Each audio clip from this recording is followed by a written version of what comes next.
As the esteemed panel of judges are making their final deliberations and casting their votes to determine the winner of tonight's Rocky Mountain Real Estate Challenge, here is your exclusive look into the closed-door judging sessions that happened earlier today.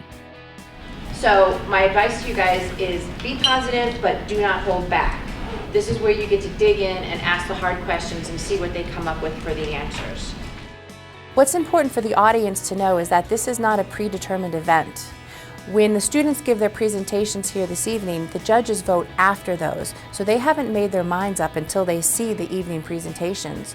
What's really interesting is several years ago, I think the judges had an idea about one school that would win, and the other school changed their presentation, fixed some of the problems that the judges had talked about earlier in the day, and came out to be the winners at the end because they were so quick to respond to the judges' input during the day. So these evening presentations are really, really important in determining the winner.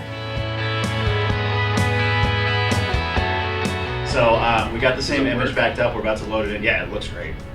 So we're going to load that in, and then I think we'll be set. I mean, I know I've said it too much, but we're saying it again. We're pitching the authenticity of the neighborhood, the vision that we've had to be authentic to that neighborhood and do right by the neighborhood, right? We're excited about that. We've done an awesome job. Yeah. She's done an awesome job. You've done an awesome job. Y'all have done pretty good. I wish I had I want you just to tell me, are you ready? Yeah! How are you feeling? I think we're all feeling great. We're feeling confident. We're ready to kick some butt. We're doing something pretty cool, and DU is going to really be surprised what they come up with. What do you think? I think we're going to be we have a really good plan, and David and Drew's parts are just phenomenal. So Yeah, you guys did a good job. You're all excited. What are you most excited about? So we're ready for the competition. As one of our team members put it, it's like a sporting event today. You know, we were nervous maybe for the last few days, but today we're invigorated and ready to go. In preparation for the challenge, students and judges alike are provided a detailed case statement with the project sponsor's core objectives. What Westfield is trying to accomplish on this site, again, it's a large parcel, and it's probably the most significant opportunity for development along the Brighton corridor in the Rhino neighborhood.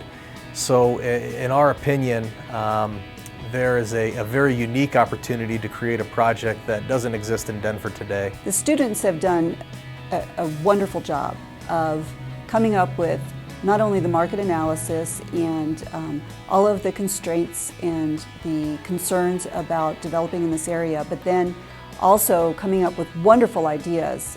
They've even gone as far as started to negotiate deals for us with different providers of restaurants and hotels and office users, and so they're doing an incredible amount of work. After introductions, lunch, and some final instructions, the judges were ready for the team's oral presentation and intense Q&A. This key focal point to our site will create a sense of place and will be enjoyed by everyone at Midtown Station. Step 1, we plan to maximize early cash flow by leasing out the existing industrial space. Step 2, developing underserved markets with a mix of both adaptive reuse as well as new construction will create value. Our proposal focuses on 3 core objectives: value creation, connectivity, and risk awareness. So imagine it's a Friday at Midtown Station.